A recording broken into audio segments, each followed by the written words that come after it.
can begin to see now. The lights are not blinding me so much. How many of you who are here tonight wish to be an artist in the future? That's your goal, by show of hands.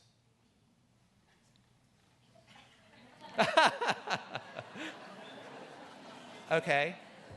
Now, how many parents of those who raise their hands want them to be artists?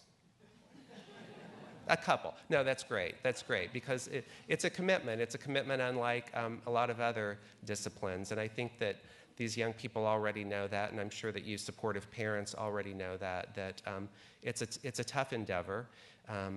Many artists that I know work for many years with very little recognition and sometimes no recognition at all. But what is unique, and I think that this is where I come in, why I chose the path that I chose, when I realized that I wasn't going to be the greatest artist in the world, but I loved being around people who were or who strive to be or who loved making objects that I wanted to interpret for other people. And I wanted to share the passion that the artists who made those things, I wanted to share that with other people. So I decided that my role would be the interpreter in a way. And that's how, through a very circuitous path of education, I ended up becoming a curator. And my number one goal as a curator really was to work with young contemporary artists to make other people understand why they were doing the work they were doing. And I still feel that that's my role as a curator. And that's where the museum comes in, and that's where the galleries come in, and that's where the alternative spaces come in. And there are so many outlets for your work. And I think that, as you know, you have a long path ahead of you. And art school is the first step. And that is also not always an easy path to take. And that's not to say that one has to go to art school to become an artist. It just often is a necessary path that young artists choose. And it'll be interesting, because I'll be keeping an eye on you as you go forward, to see what route you take in that endeavor. I just want to mention, because you'll be seeing the work, and I know that all of you are on the concourse looking at the exhibition. Once again, having your work framed all the same, it makes it look really interesting, doesn't it? And I hope that it feels good to have it on view in a museum. Taking a work from one context and putting it in another can sometimes completely change the way a work looks. And then having it installed with different types of work that it relates to or speaks to creates another level of meaning or interpretation in your work that you may not have seen before. And I was interested, when I was going through the work and thinking about who would receive awards, I was impressed by certain themes that began to emerge. And there's always a certain amount of artists who are dedicated to the figure.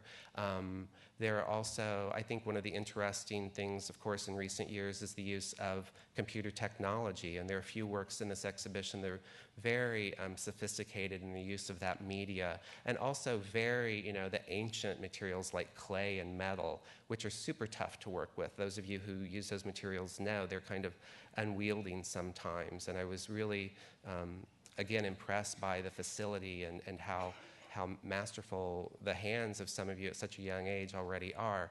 But within that, I was just happy to see that there are artists working in all different vocabularies, that abstraction is still a strong current, that they're, once again, an ex-industrial designer, I was pleased to see some of the structures and the lamp that hangs on the wall, people pushing the idea of what an artwork is into functional utilitarian objects as well. There were vessels, there's a ring that one could wear, and also the media, everything from colored pencil to color-aid paper to traditional oils and acrylics, and also, again, a really sophisticated breadth of approaches to presenting very individual, specific notions of one's identity, one's position in society.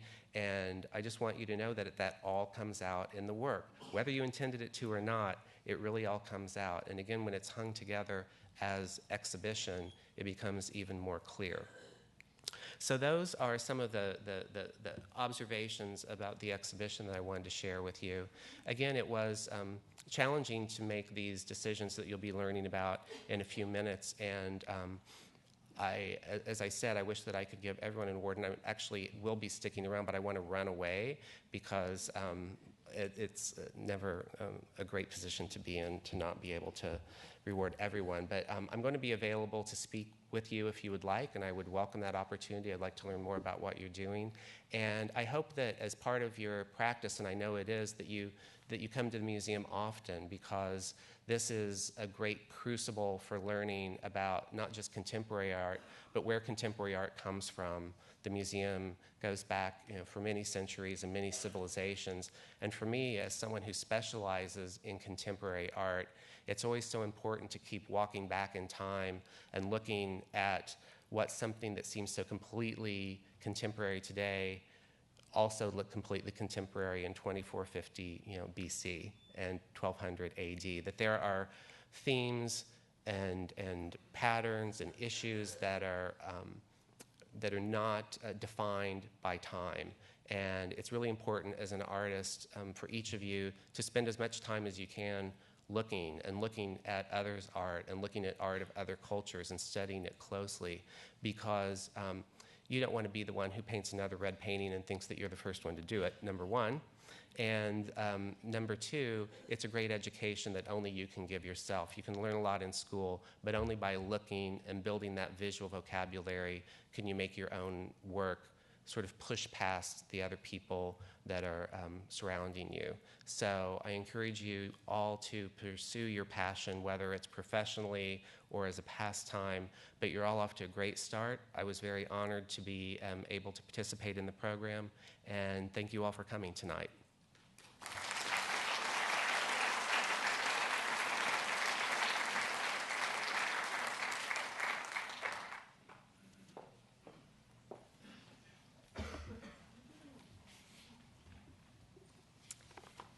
Young Masters, I hope you feel very honored, each and every one of you.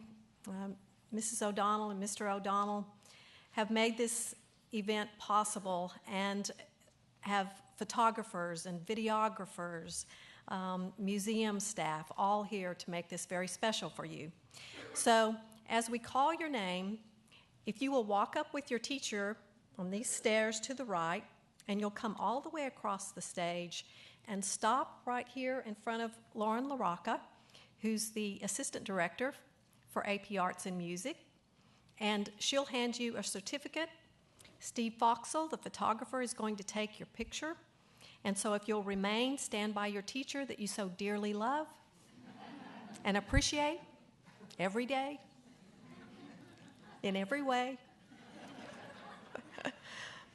and take your photograph, and then you can walk down these steps and head back to your chairs. Naomi Bowen, truck, color digital photography, Booker T. Washington, teacher Charlotte Chambliss. This photograph was taken in Taos, New Mexico.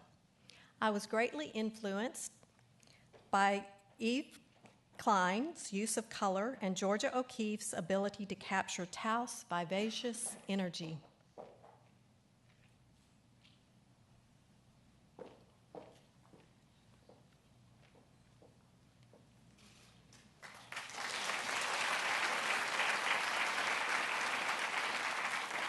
Philip Burks, Faces. It's digital, Grapevine High School, teacher Mary Williams. I love to use Photoshop, mostly for its versatility in creating and editing pieces. I took pictures of myself and noticed the contour lines in my face. Using layers, I was able to trace the lines and make them stand out even more.